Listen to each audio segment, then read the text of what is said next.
Hey everyone, Judicial Watch President Tom Fitton here with our weekly update on social media. Thank you as always for joining us. So much happening. Hard to keep up with President Trump these past few weeks with all of these executive orders. And of course, the judicial war on President Trump, as some might call it, a coup. I'll talk about that. We've got nominees confirmed. I'll talk about them. Some good moves out of the Defense Department and Pete Hegseth, some updates there, plus some Biden corruption that Judicial Watch is in court over right now, including a good court ruling in that regard. But before I get to that, I want to remind you to get our new book, Rights and Freedoms in Peril. There it is, no blur. Rights and Freedoms in Peril, an investigative report on the left's attack on America.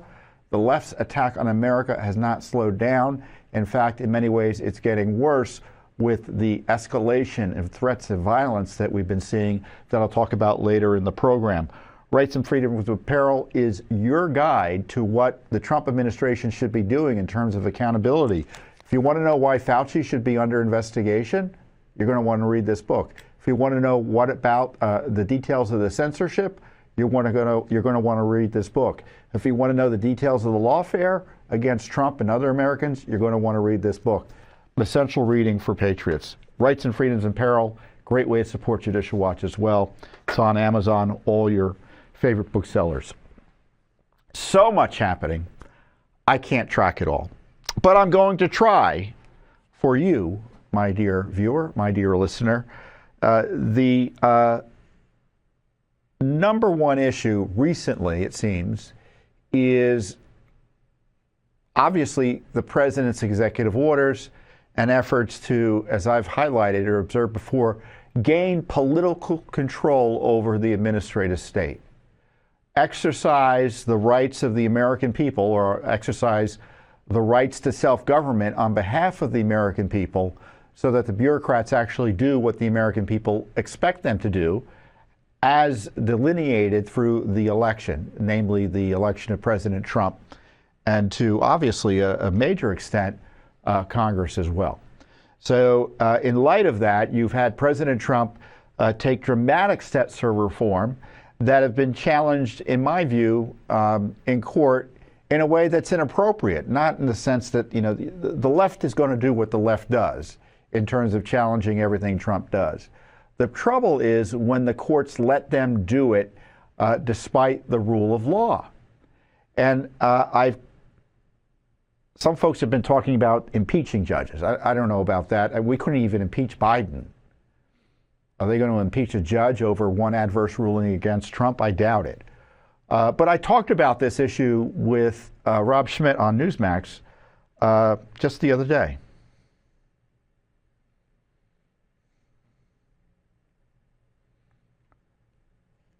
Do we have it up?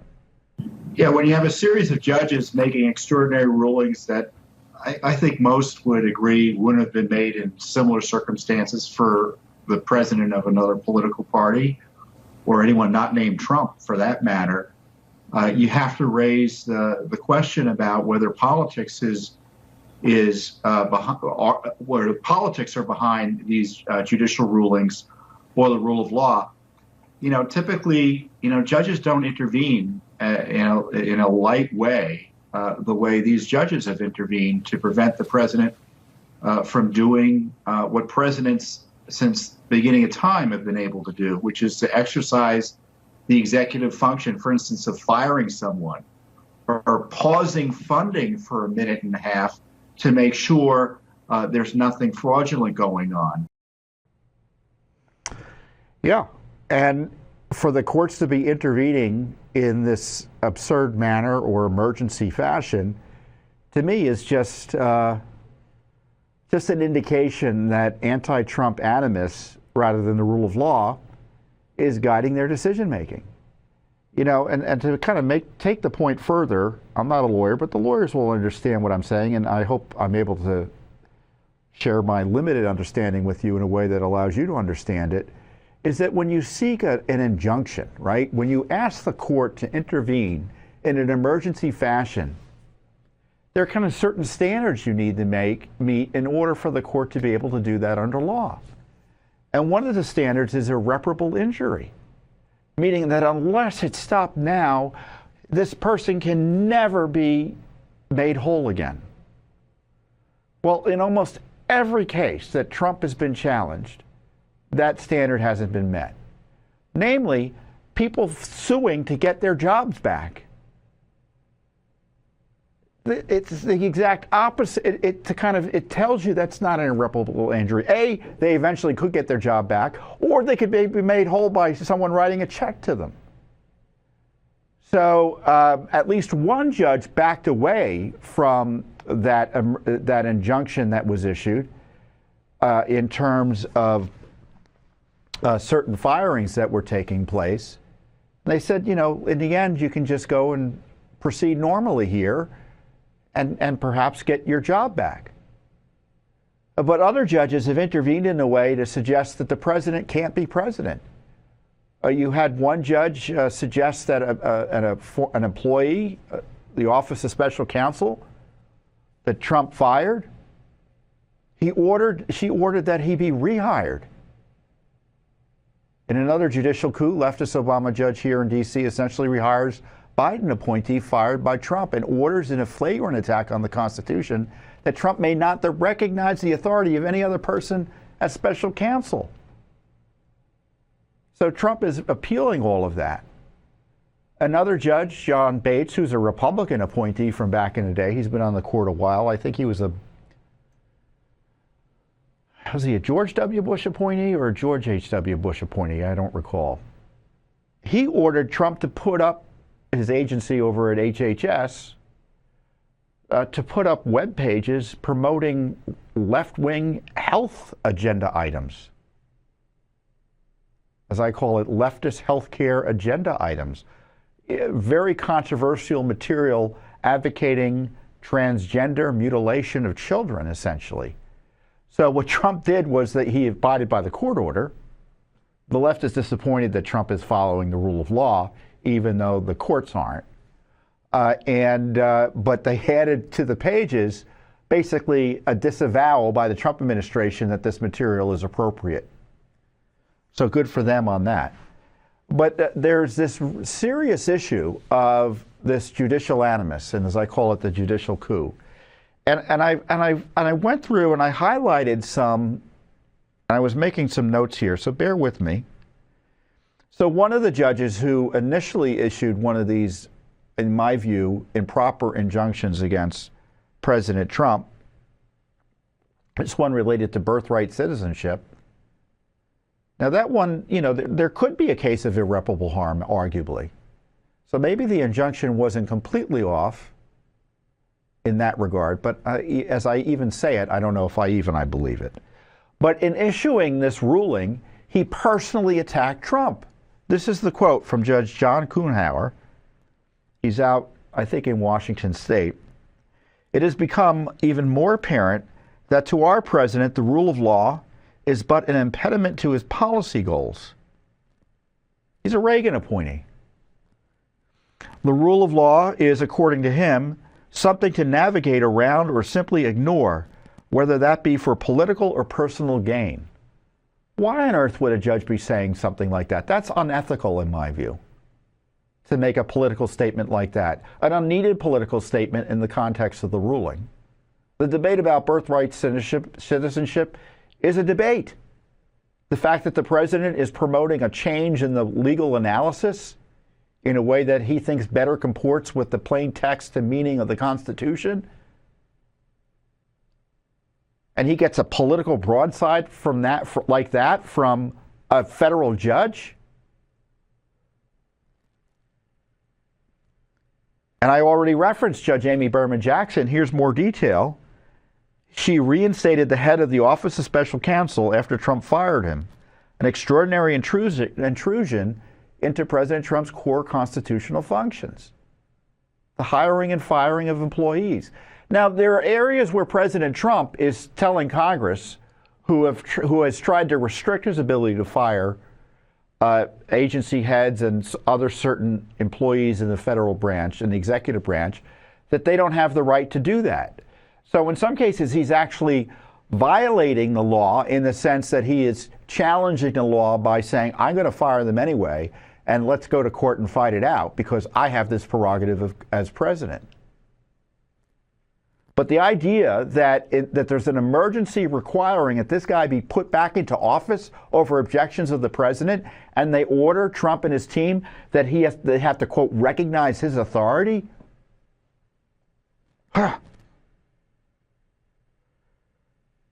Now, Judge Amy Berman Jackson is a well-known liberal jurist here in D.C., and she was criticized by Trump previously and by many others for her handling of the Roger Stone trial, Trump's friend who was a victim of lawfare. I think one of the jury members was terribly biased. It was quite obvious, and she refused to do anything about it. Another judge, Judge John J. McConnell, he was the one who issued the order ordering basically ending a temporary spending freeze by President Trump on certain grants, etc.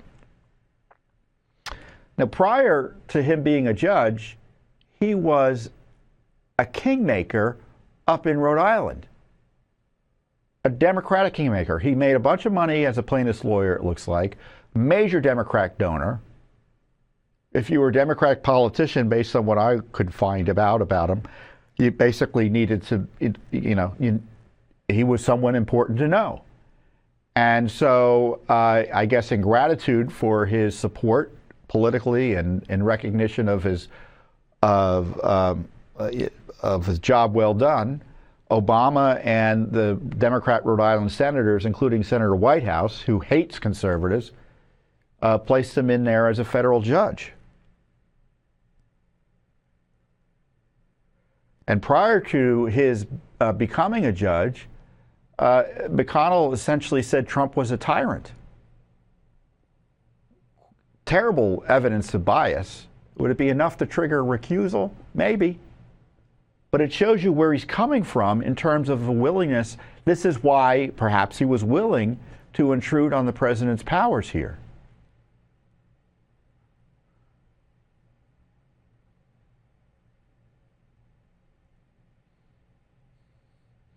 And then there's Judge Paul Engelmeyer, who prevented the Secretary of Treasury, who was confirmed by the U.S. Senate.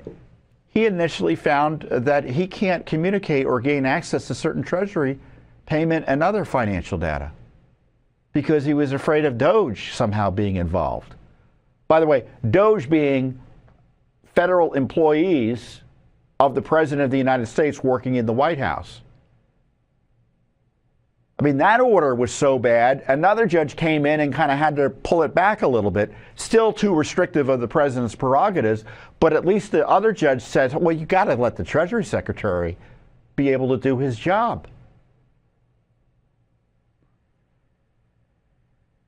Engelmeyer, again, as I recall, another activist from Democratic Party or left-wing activists, before he was made a judge. I think he's a Biden judge. I think. Can you guys check that out in the back?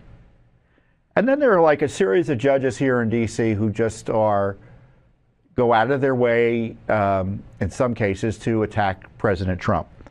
And one is a Republican appointee, Judge Reggie Walton. He's been on the bench a long time. We've appeared before him many times. He's a no-nonsense judge. You don't want to,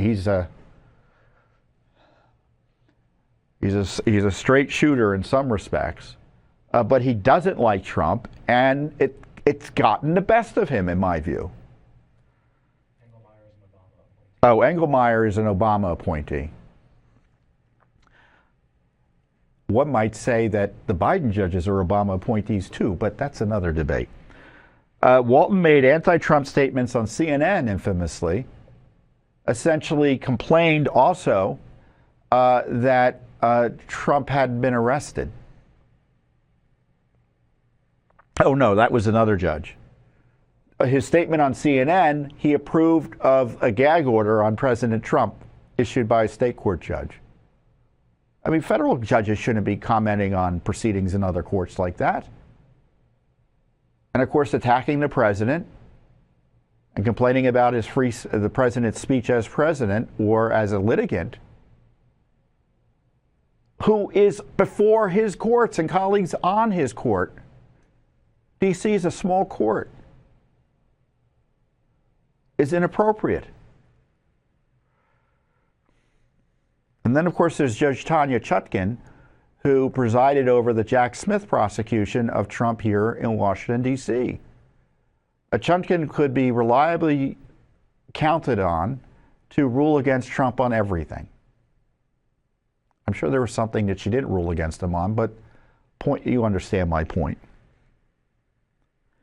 And she was slapped back by the Supreme Court for allowing the unconstitutional prosecution of Trump over his presidential duties and responsibilities for which he has immunity.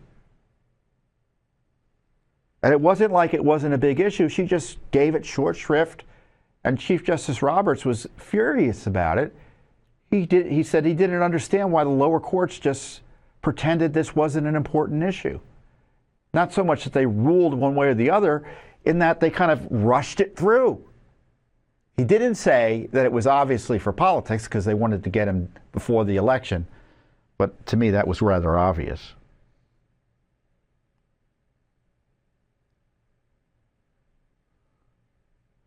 And it was Judge Chutkan who in another case had complained that Trump hadn't been arrested and prosecuted. It was a January 6th case.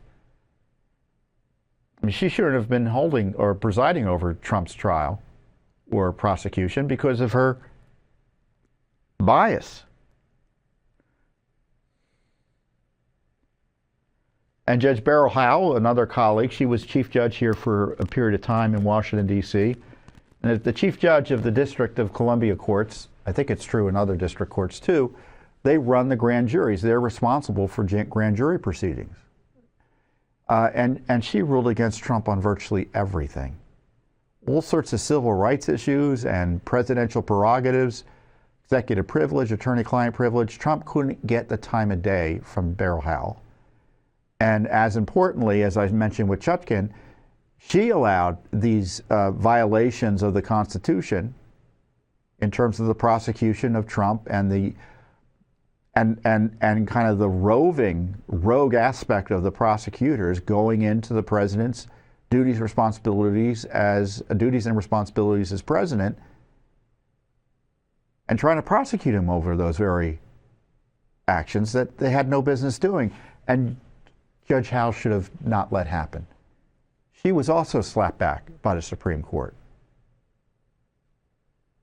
So the media doesn't want to tell you about all of this, but Trump is facing a phalanx of judges who hate his guts.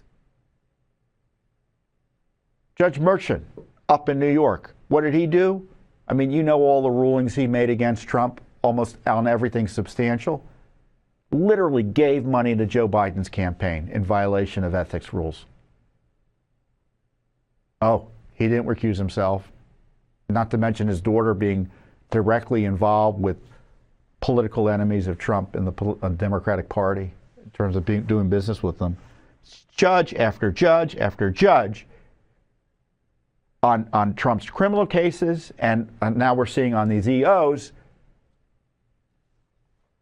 executive orders and firings. I mean, it's not even an executive order. If being president means anything, it means the ability to hire and fire people in the executive branch, don't it? Now, as I noted, some judges are backing off on this. So he may face initial hurdles on some of this, and then more serious judges will come in and say, you can't do this. Or maybe the Supreme Court will come in and say, you can't get in the way of the president's prerogatives like this. For instance, there was a judge appointed by Joe Biden. I just saw, I think just had literally hearing this week, or this today, where she was excoriating inspector generals who were coming in an emergency fashion to sue to get their jobs back. And she said, what are you doing here? I'll consider, we'll move this case along, but you're not getting your injunction.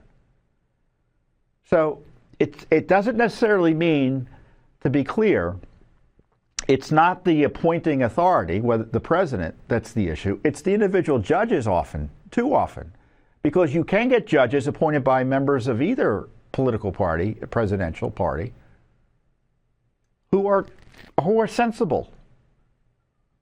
I mean, you may not like their decisions in the end, but you recognize, they're serious judges.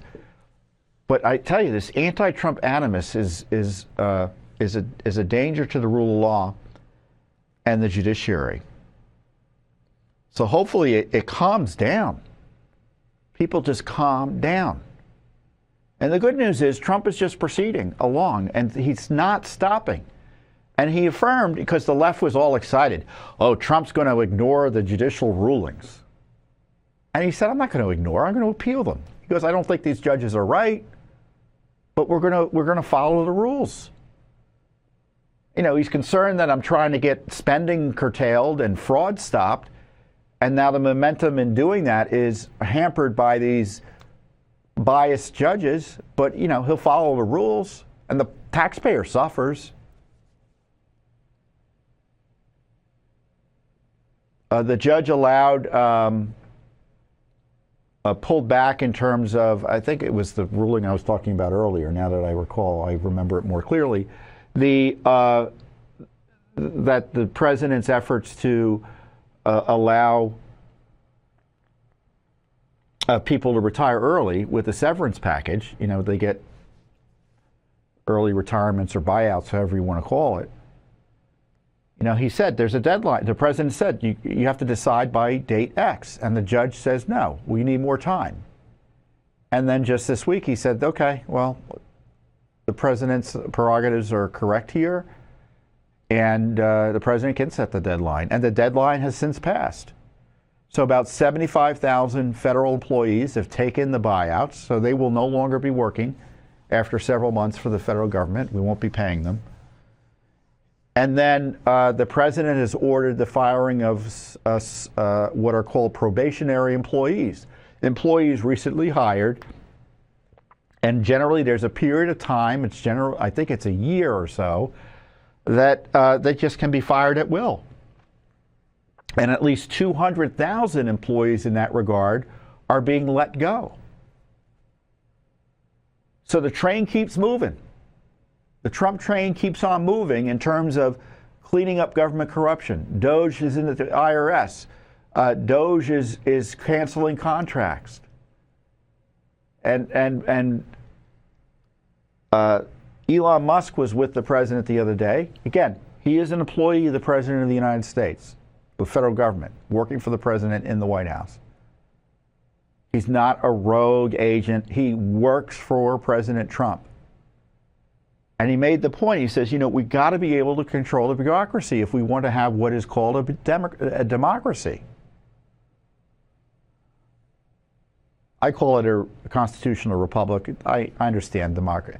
I know yes, he understands we're a constitutional republic, but democracy is understood to mean we get to vote for who runs the country, right? And the constitutional republic is a structure in which we exercise these democratic votes. And if we can't hire and fire bureaucrats through our elected president, who is the sole authority of the executive branch, then why have elections? Which is exactly why the left doesn't like elections and doesn't like the ability of the president to do what he wants to do. And so they're in the weird position, the left, of defending fraud, and rather than dealing with what President Trump wants to do in a serious way, they're screaming and inciting violence. And that's when you can understand what they're saying.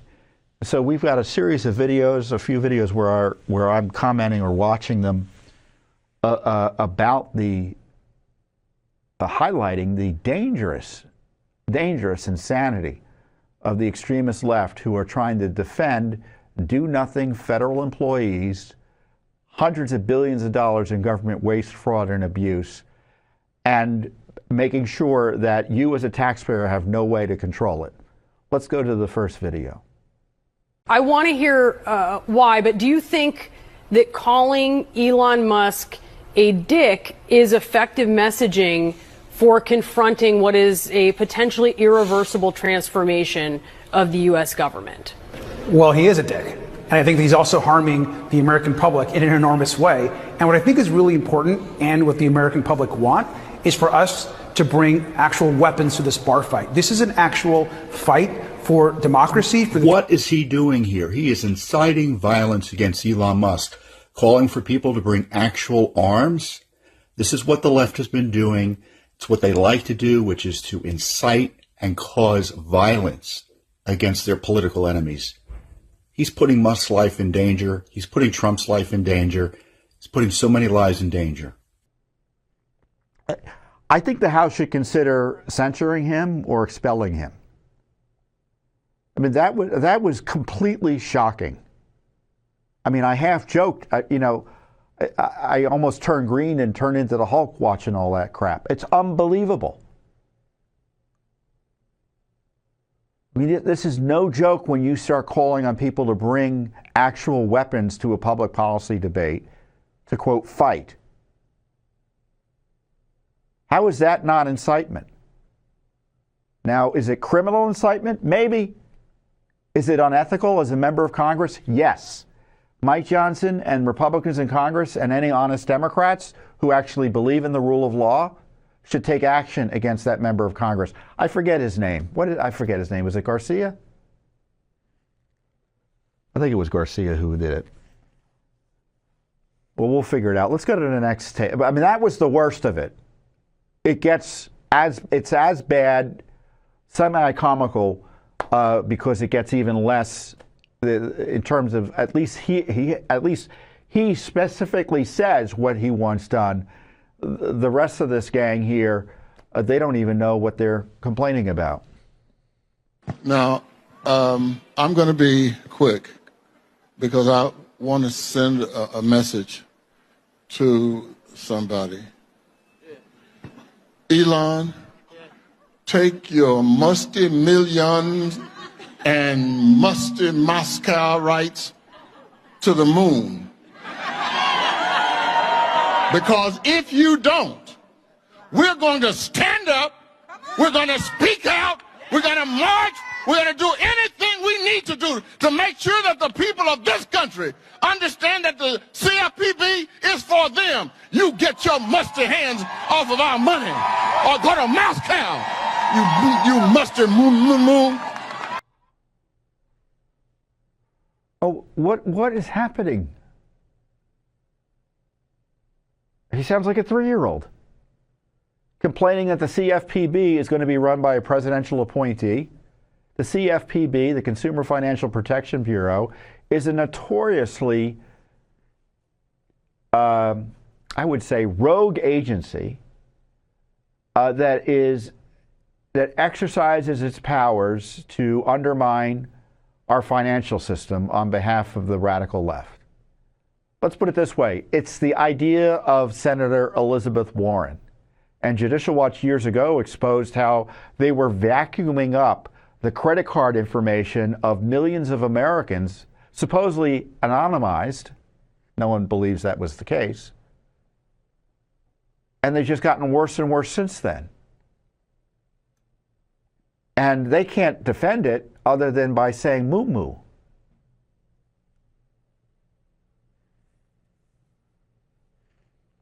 Let's go to the next one. For every American who doesn't want some weird Elon Musk suck up searching through your personal private data, this is your fight. Your fight, my fight, our fight, and we will win this fight. Are you ready to say no to Elon Musk? We will fight it out in Congress. We will fight it out in the courts. We will fight it out across this country. And I promise you, Do you think she's going to win? That's Elizabeth Warren. Again, using juvenile language, channeling Tim Walz. I mean, there are these young men who are working for Elon Musk, geniuses, and they're working at his direction. And all they are doing are asking questions to ensure that there's no fraud in government spending. And can checks be put in place to address the fraud that anyone who's anyone looking at it has found? There was a testimony the other day by an expert. He estimates that between federal, local, and state spending related to certain government programs, there's $1 trillion in fraud that can be curtailed. Just in fraud. We're not talking about cuts. We're talking about money that should not go out that keeps on going out.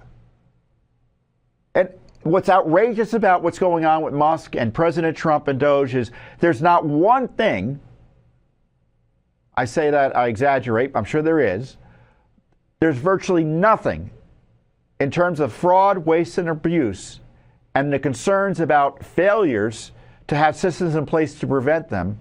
There's nothing that's being uncovered that people in this city haven't known about for decades. And it's only with President Trump coming in finally with Musk and DOGE, is there someone willing to do something about it in a serious way? And frankly, any politician who gets in the way of that are poor stewards of taxpayer monies, to put it charitably. I mean, I'm frustrated with Republicans too, for example. USAID, they're trying to get that $40 billion program under control. What was the first Republican response to the USAID scandal? You had farm state Republicans, powerful Republicans in the House, introduce legislation to move a $1.8 billion project called Food for Peace, which by all accounts is just a vehicle to give money to farmers for food that is not sent out in a way that really helps anyone. They want to protect that money, so they're going to move that pot from USAID more directly over to the Department of Agriculture. That was the first Republican response to the USAID scandal.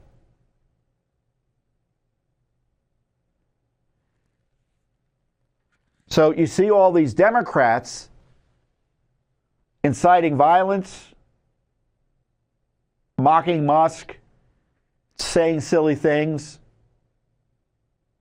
But on the other hand, you have Republicans who are kind of like frozen because they don't know what to do, and they're unwilling to do what's necessary to follow up on Trump's desire and the voters' desires to get the government back under control, because we're broke. $2 trillion deficit. We have no more money. And if you want to know why we have inflation, it's because we're broke and we're spending money we don't have, and the dollar is getting less and less valuable. And when that happens, you have inflation. Let's go to the next video. Does this remind you of the other people who have blocked the schoolhouse doors before? Yes. Yep. Right. Boy, this is a flashback. This is going to go out in history. The man who blocked the doors, let him get recorded in history for what he's doing today. Let his children see him. What's your name? Tell us your name. Give me that ID again. I showed it to you. So what? I showed you the ID. You do what? I showed you the ID. Could you let me see the ID again? Huh? No. No? Will someone else ask him for the... That's outrageous. They start playing the race card as these members of Congress show up at a federal building and demand access to the leadership of the agency, and they expect us to get in without they get to invade the space. Is that an insurrection they were trying to run there and playing the race card and doing so? And that poor employee being mocked and denigrated by Maxine Waters, not only someone who has a record time and time again of inciting violence against her opponents. Remember, she did that during the first presidential term of Trump. She's got a record of government corruption herself. Look up Maxine Waters and her husband's bank. Just Google it. Google Judicial Watch. I think we had a ethics complaint about it, or we did some investigations of it.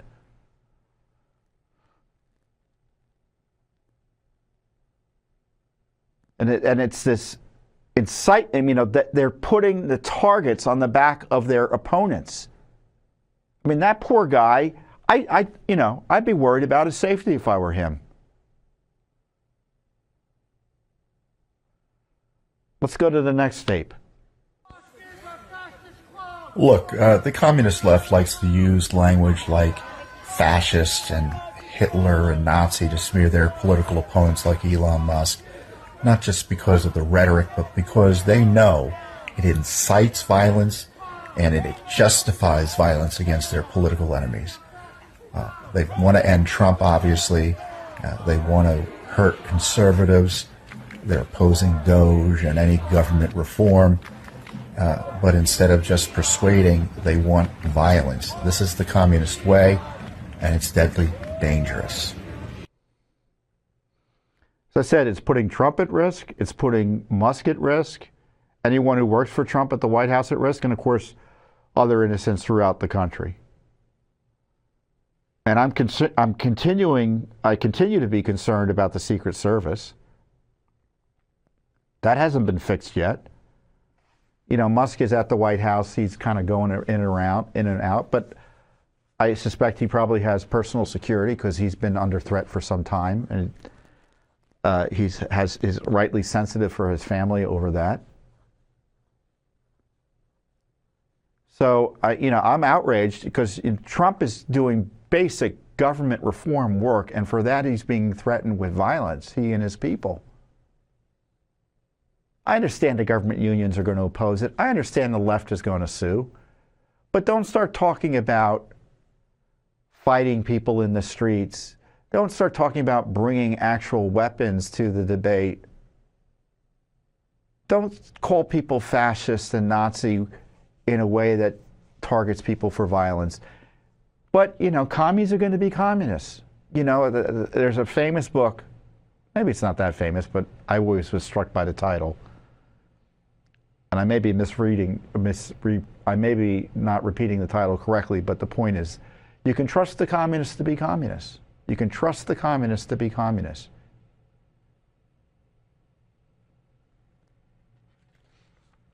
So pray for the safety of President Trump and Elon Musk, because the left seriously wants to mend it. It's terrible to have to say that, but that's the truth.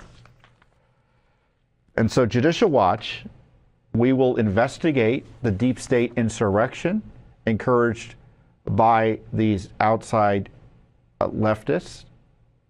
We've already got several Freedom of Information Act requests on the DOGE efforts and the deep state efforts to derail that. And of course, we're looking very carefully at the various court cases, and we will, if we can, and if it's appropriate and we can be helpful, we'll intervene where we can with amicus briefs or other ways as these cases creep up through the courts. So Judicial Watch, I'm not coming on here just to complain about stuff. I'm also coming here to report to you that we're on it.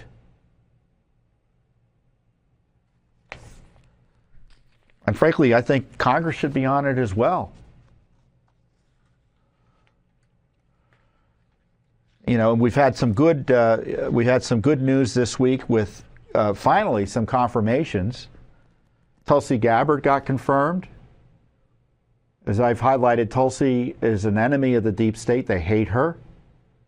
Judicial Watch sued to get documents on the efforts of intelligence folks to designate her as a terrorist and follow her around on airplanes through her TSA program. She knows what happened to Trump and the abuse of the intelligence agencies. I think she's going to be pretty darn good in her position. Thank you, President Trump, for the privilege and opportunity to serve our great country and the American people as your Director of National Intelligence. I call them bravehearts. A lot of Trump's cabinets are bravehearts. They are fighters, and it is tough. Take it from me. It is tough to constantly swim against the tide of corruption here in Washington, D.C.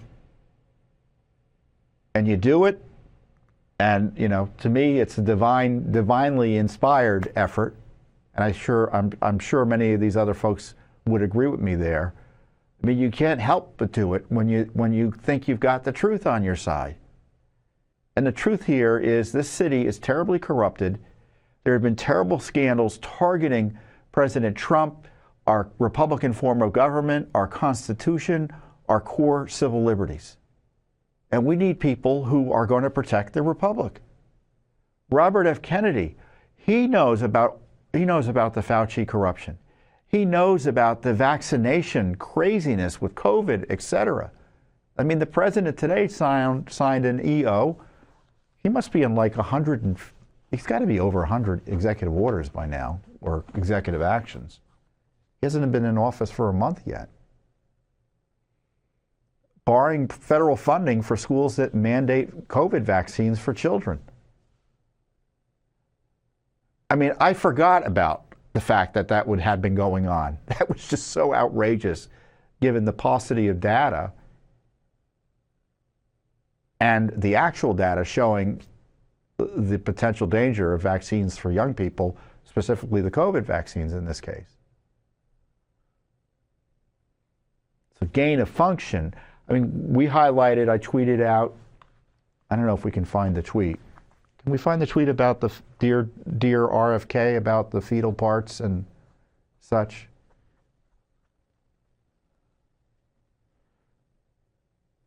But Judicial Watch had uncovered through the various agencies under Robert Kennedy's now agency, he's the secretary, had been in the business of helping fund experiments using the body parts of dead unborn babies, including making hybrid human mice chimeras, right? Chimeras? Frankenstein monster type of experiments.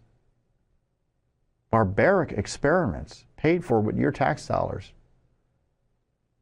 I mean, we had the credit card receipts showing that baby organs, unborn baby organs, were being sold. Livers, brains, skulls.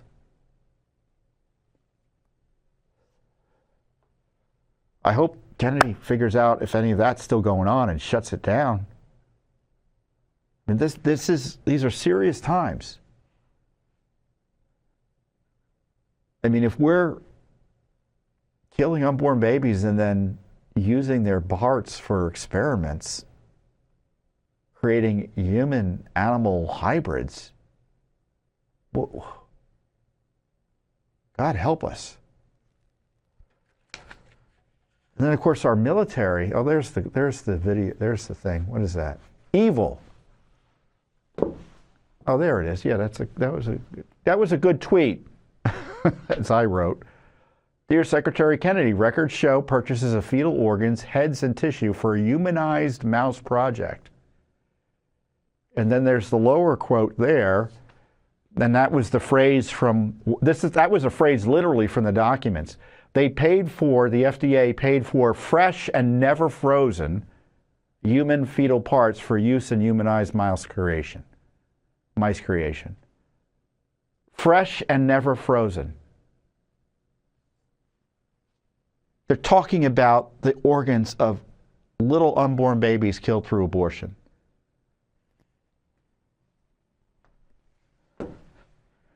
So next time the pro-abortion movement talks to you about, oh, it's just a terminated pregnancy, there's nothing there. Well, if there's nothing there, then why are they selling the organs? Of nothing? No, they're human beings, obviously. This is another evil related to abortion I hope you understand. And of course, our military has been under assault for years through lack of funding, a real hatred for people in the military on the part of military leadership, both civilian and senior. I mean, if you've been in the military for a period of time and you're not quite a general, you're kind of in that big middle of folks who have been there for a long period of time and have great expertise, you're really not wanted. And there have been so many things happening in our military to kind of force those folks out. And everyone else sees the writing on the wall. And that's why recruitment's been down. You've had the DEI becoming the primary focus of our military rather than our national defense, which is to identify, kill the enemy. Identify, confront, and kill the enemy, right? And then you've got people like General Milley who are engaged in serious sedition and treasonous type activity. What a mess. Judicial Watch is exposed about the destruction of the ethics of our military academies, West Point, Naval Academy, Air Force Academy, where they're brainwashing or attempting to brainwash our rising leadership with DEI and anti-American propaganda, woke racism, woke anti-Americanism, trying to alienate our military from the America that it's supposed to defend. And Pete Hegseth has been really second to few in highlighting and trying to confront this, both as a veteran and then as a commentator and as an author, etc. And he was an activist for veterans for years. And now, thankfully, he is there. And here he talked about his efforts to erase DEI, which is basically Marxist communism regurgitated in the nice phrase of diversity, equity, and inclusion. I think the single dumbest phrase in military history is our diversity is our strength. I think our strength is our unity. Our strength is our shared purpose, regardless of our background, regardless of how we grew up, regardless of our gender, regardless of our race. In this department, we will treat everyone equally. We will treat everyone with fairness. We will treat everyone with respect. And we will judge you as an individual by your merit and by your commitment to the team and the mission. That's how it has been.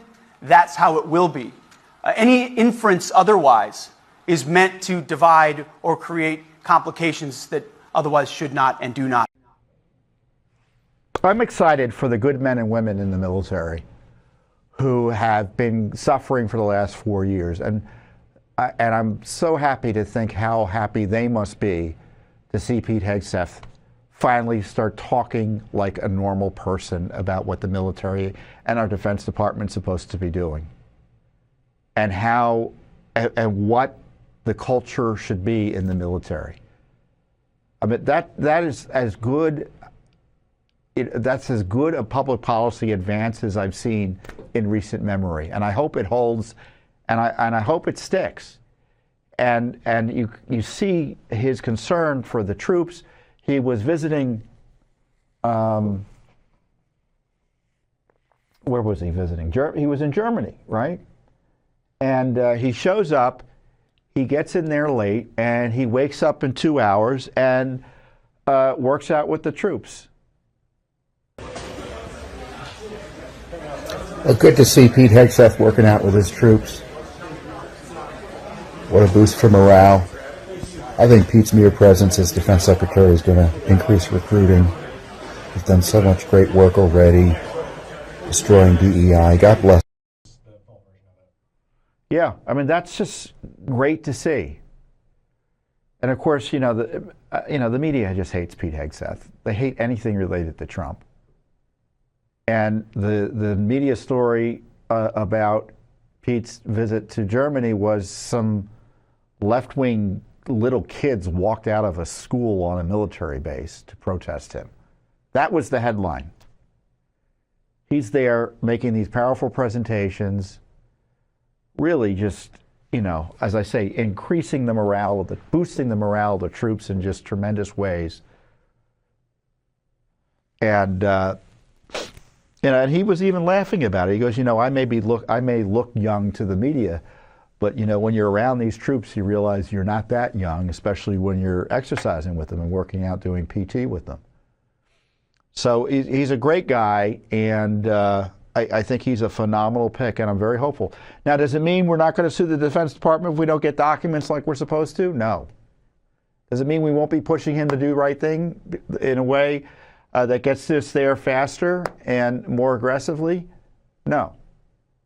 But we do recognize, or at least I do, that he's interested in stopping a lot of government abuse. And from Judicial Watch's perspective, we criticize those who engage in government abuse, and we praise those who stop it. And Pete Hegseth, when it comes to DEI, and President Trump, when it comes to DEI, deserve medals for stopping DEI.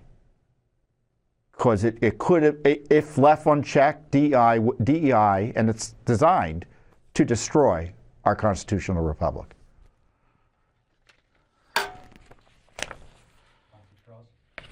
Oh, so my colleagues remind me. So President Trump, I haven't even read the EO. I should read it because I'm going to start laughing again. But he hates paper straws, President Trump, and he issued an EO. Well, I'll just play the video. Fact check. Trump is right.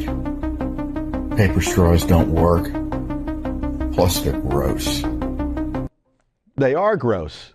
I just said there was a soda thing at the house, and there was a paper straw in it, and it's like, oh, rotting. It's so gross. And of course, this is all part of the left-wing agenda to eliminate, quote, waste. Instead, they just make people grossed out and increase costs. I mean, there was something about, there was a story about straws the other day. And what was the leftist response? Well, you shouldn't use straws at all. So the convenience of a straw, you can't use. They don't want you to have anything that might help you in drinking something. And that's the left view. You can't have it. It's not eliminating plastic straws. They just want to eliminate everything. I say that with some exaggeration, but not much, because the radical left environmentalists essentially want to eliminate Western civilization. And the radical extremism related to their environmental regulations are designed to deindustrialize and depopulate the world. I know that's a far stretch from straws, but when you see what they talk about and how they talk about people and population and capitalism, you'll recognize that this is anarcho-communism behind a lot of this radical extremism on the environmental left. You know, scratch a green, find a red. Remember that old phrase? Well, guess what? Judicial Watch had got a ruling about Biden corruption and cover-up. You may recall that Judicial Watch had demanded information on the material, specifically the recordations of President Biden's interview with Special Counsel Hur. And here's the video I made describing it when we first got into the fight.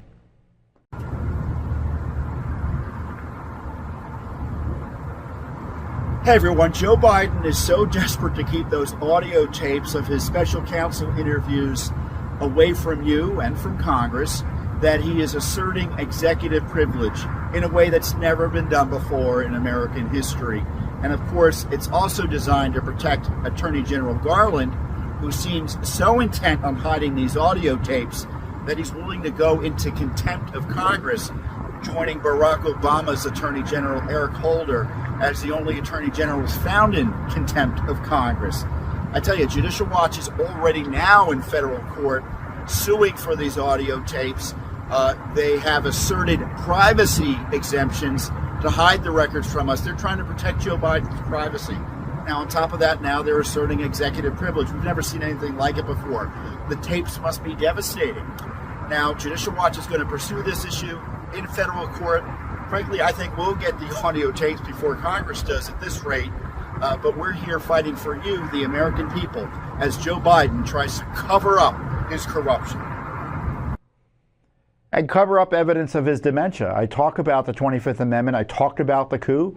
These are issues related to the coup against Joe Biden. And we fought hard in the court, and the court hasn't ruled yet.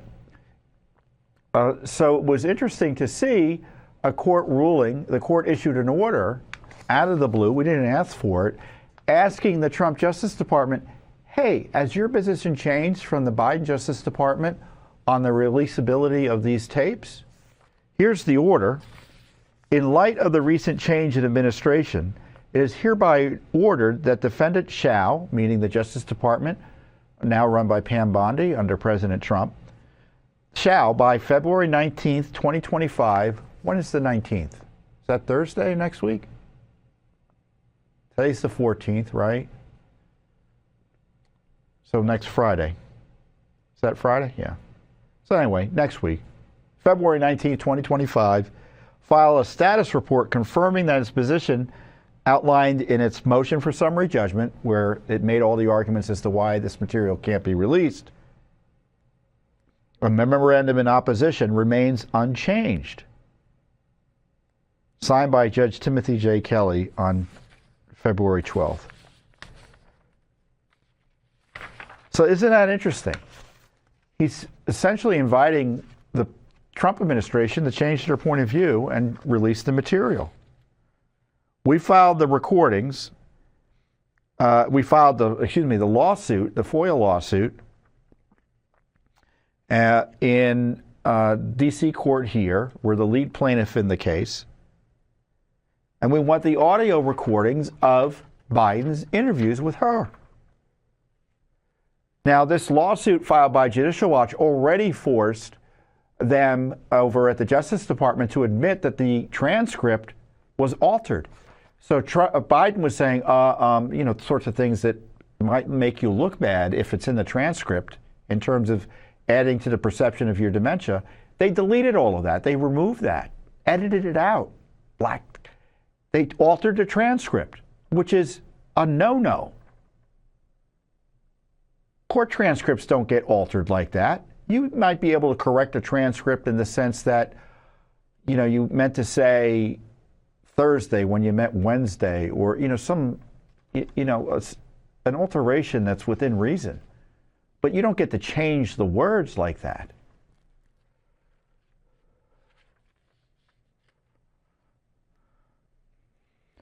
The former Biden agency, in this case the Justice Department, demanded that a law enforcement executive privilege exemption be rewritten to help Joe Biden, wants to change FOIA law to protect, after 50 years of his being a politician, President Joe Biden's privacy in his voice. We already have the transcript. Why can't we have the voice? And sought to potentially end FOIA with a new argument. Oh, I forgot about this. That AI could be used to alter the tape, so therefore we can't have them. Because you can use Biden's voice to create AI fakes. Well, that's true already. And it was true even, quote, before AI. It's incredible. That would end FOIA, because AI can be used to alter anything, including documents. Now, why are the tapes important? Because Hur concluded that Biden had a poor memory and the jury would sympathize with him. And the media was angry at him for doing this. This was before Biden was exposed as having essentially cognitive disabilities at the debate.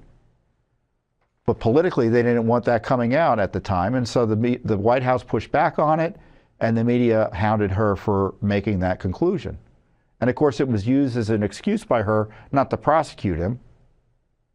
And Garland agreed, which seemed odd, because if Garland agreed with her, then why would he allow Biden to remain in office? Why wouldn't he move to remove him? And if he didn't think he was demented enough to leave office, then he should have been prosecuted. And the tapes are going to help us understand that better. So that's why they're hiding them. They've been hiding them to cover up the scandal of the cover-up of Biden's dementia, which was the basis for the coup. by Kamala, Obama, and all the rest, and Nancy.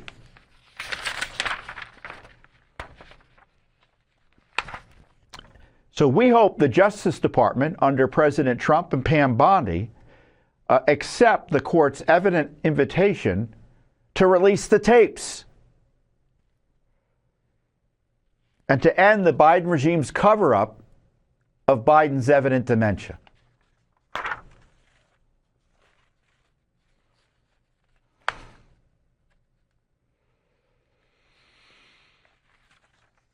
So I encourage you to read the full release here. So we're going to see, maybe by the time I talk to you next week, we'll know what the Trump administration's position is on this. But this is a challenge for the Trump administration. I know Pam Bondi literally was just put in as Secretary for the Department of Justice, put in as U.S. Attorney General. But we've got to get transparency on these scandals. And this is just one element of it. There's got to be a change of approach in the Justice Department on so much that happened during the Biden administration. Like, for instance, we're representing Ashley Babbitt's family, her estate, and a $30 million wrongful death judgment against the $30 million wrongful death lawsuit against the federal government over her needless killing. Now, the Biden Justice Department's been fighting us tooth and nail on it. They don't want us to win. Well, what's the Trump administration's position going to be? They have to, I hope, deal with that in a different way. And there are all sorts of other transparency issues that they're going to have to deal with as well. Now, I know the president, in my personal experience, wants transparency. The trick is to get the agencies to follow through. And I think it's going to be better this time around, but we'll see. So this is going to be an important first test for the Trump administration. And it's one I hope they pass, and I expect they will pass. So, knock on wood, President Trump released the Biden tapes showing how they tried to pull one over on the American people. Something that actually President Trump exposed during the debate with Biden. So the changed circumstances of Trump coming into office has resulted, as I've noted, in kind of new legal arguments as a result of President Trump's various actions and President Biden's corrupt actions. One of the most corrupt actions that President Biden engaged in, and there were many, were the blanket scam pardons of his family members, including Hunter Biden. Now, as I've observed and commented upon, I don't think those pardons are legitimate and should be treated as invalid and null, and as I call them, the empty set pardons, because they are not specific, don't name specific offenses in large measure, cover a massive period of time, and are therefore unenforceable. Now, while that being said, the Hunter Biden pardons did specifically, at least in part, remove the liability on some of crimes related to Hunter Biden, including certain IRS charges he was facing, even though they were limited as a result of Justice Department corruption. So we initially had sued for records about the IRS investigations of Hunter Biden, the Justice Department, what they had on that. And they said it's law enforcement. We got ongoing investigations, and we couldn't think of a way around it because the courts are deferential. So we dismissed the lawsuit.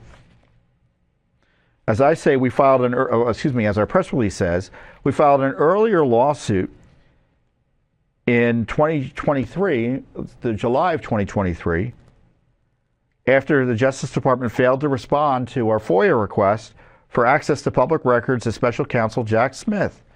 During the course of the suit, the Justice Department invoked Exemption 7A to withhold records due to an ongoing enforcement proceeding regarding Hunter Biden, and the suit was dismissed. In light of the recent pardon issued by the president to Hunter Biden, no open law enforcement proceedings remain. However, the original FOIA request remains open. And so Judicial Watch filed a new complaint stating The Justice Department has failed to produce the requested records or demonstrate that the records are lawfully exempt from production. And as we note, this again is a perfect opportunity for the Trump Justice Department to expose the extent of the IRS DOJ corruption to cover up Biden family corruption. Now, we've got lawsuit after lawsuit on Biden family corruption. Many of these lawsuits have been obstructed. Documents have been withheld by the Biden administration. All of that should be evaluated by President Trump's team.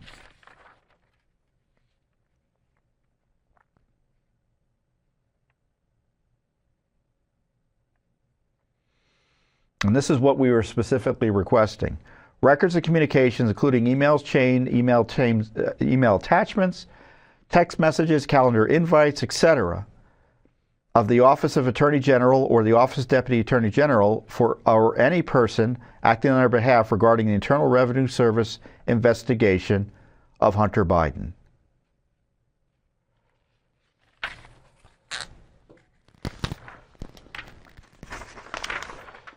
So, again, President Trump, call the Justice Department respectfully.